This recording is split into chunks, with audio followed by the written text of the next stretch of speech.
Meditation is not rooted in religious belief, or dogma, or theories, or myths.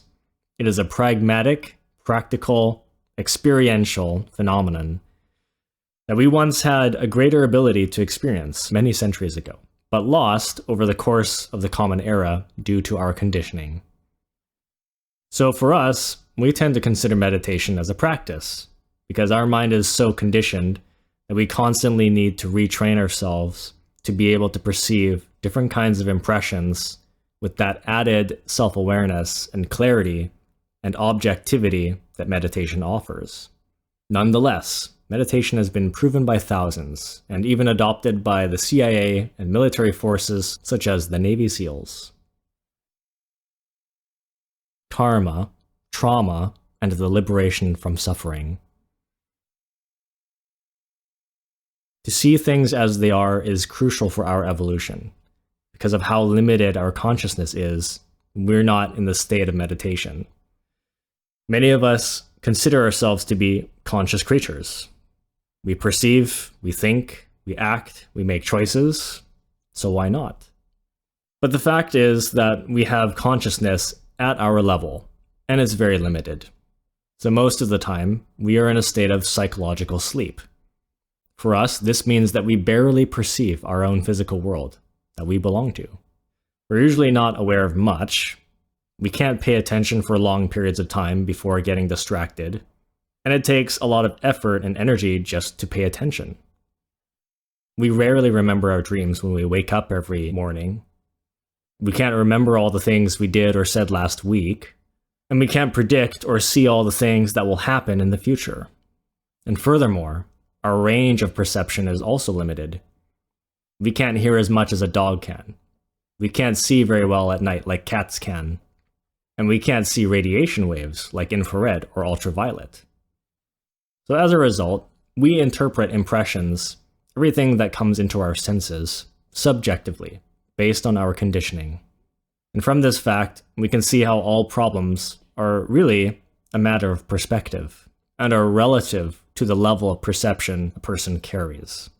For example, the kind of physical punishment most of us can barely tolerate may not affect a Shaolin monk who is in a state of meditation. Or some of the emotional dramas that a teenager in high school faces regularly might be viewed as petty and insubstantial compared to a person like Batman, who has the whole weight of Gotham City on his shoulders.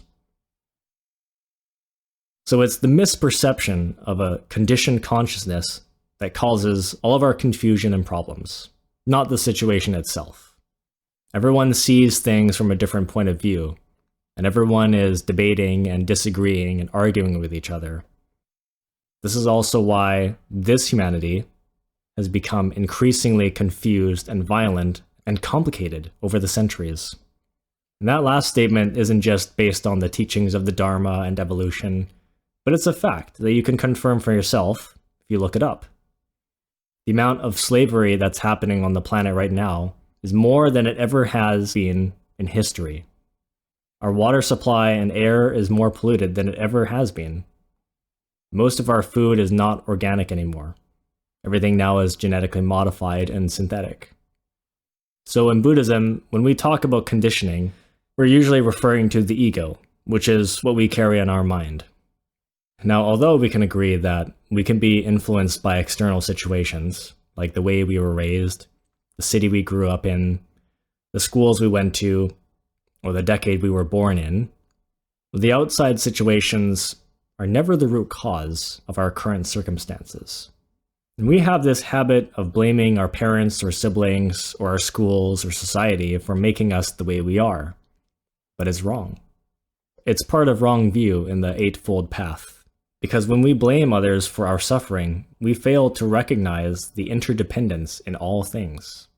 This is why the Dalai Lama explained that if you want to untie a knot, you must first find out how it was tied. The causes of suffering is the ego itself, since the ego carries karma, previous action. We made ourselves the way we are through moment-to-moment choices, both in this life and previous lives. To cut through the illusory nature of life and see into the reality of all things is a matter of removing the conditioning that prevents meditation from happening. We are conditioned by our desires, our fears, our traumas, our memories, and attachments. This grasping quality of mind is the egoic perception that we developed because of previous action. So if we're tired of suffering and we're serious about healing ourselves, the answer will always be found by looking inward. If we're sincere and honest with ourselves and take responsibility over our circumstances, then we can investigate our problems directly and begin to understand and unravel the causes behind them. By observing and understanding scenarios this way, we are destroying defects in the mind, and thus changing and reducing our karma. Every time you comprehend something, you destroy a portion of your ego. So as a result, you're liberating free consciousness from the various levels that it was once trapped. Instead of feeling trapped in the situation, like there's no choice but to just suck it up or act on our ego and take revenge in some way, we can simply take the time out and transmute.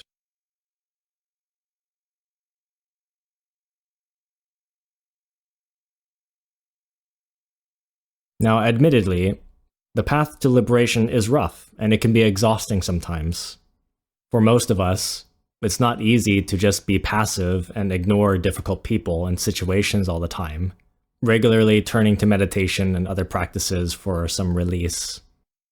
So a lot of us have resistance to that idea of being spiritual when we picture ourselves living like that.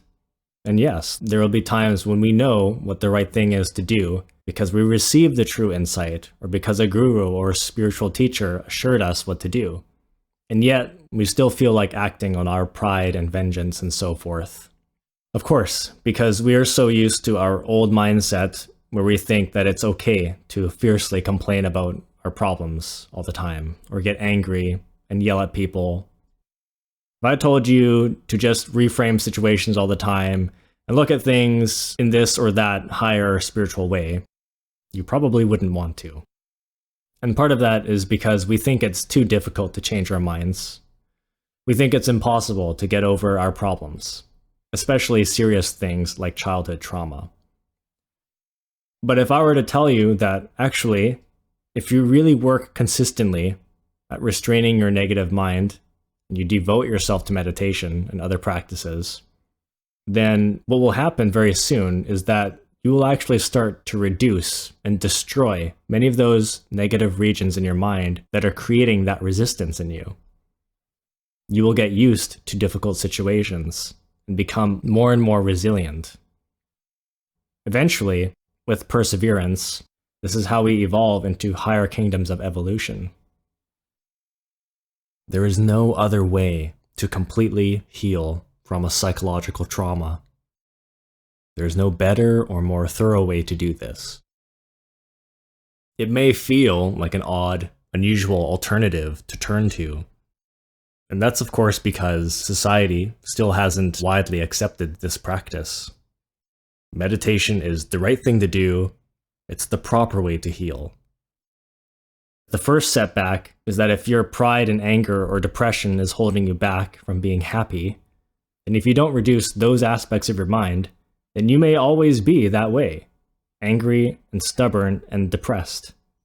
And second, suffering is more complicated than just being stubborn or sad.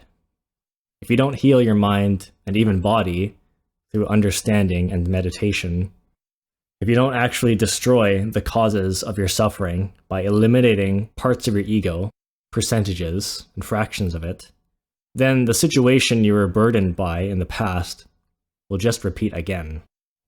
It may be that right now you tend to experience the same problem in relationships repeatedly in this life. Or it may be that the problem will happen again a long ways down the road. Or what happens very typically is that if you were dealt with a very heavy and exceptional ordeal, then you're dealing with past life karma, which is generally paid once or twice in each lifetime, since karma is served to us in thirds. The recurrence of past life trauma will be more or less severe depending on how you've evolved over the course of your life. but creatures with ego are always in a state of devolution. So we tend to be slightly less evolved with each successive life, and consequently, our problems repeat in deepening spirals as our karma becomes more convoluted. If you suffered from childhood or relationship trauma in this life, then your next life might be relatively carefree.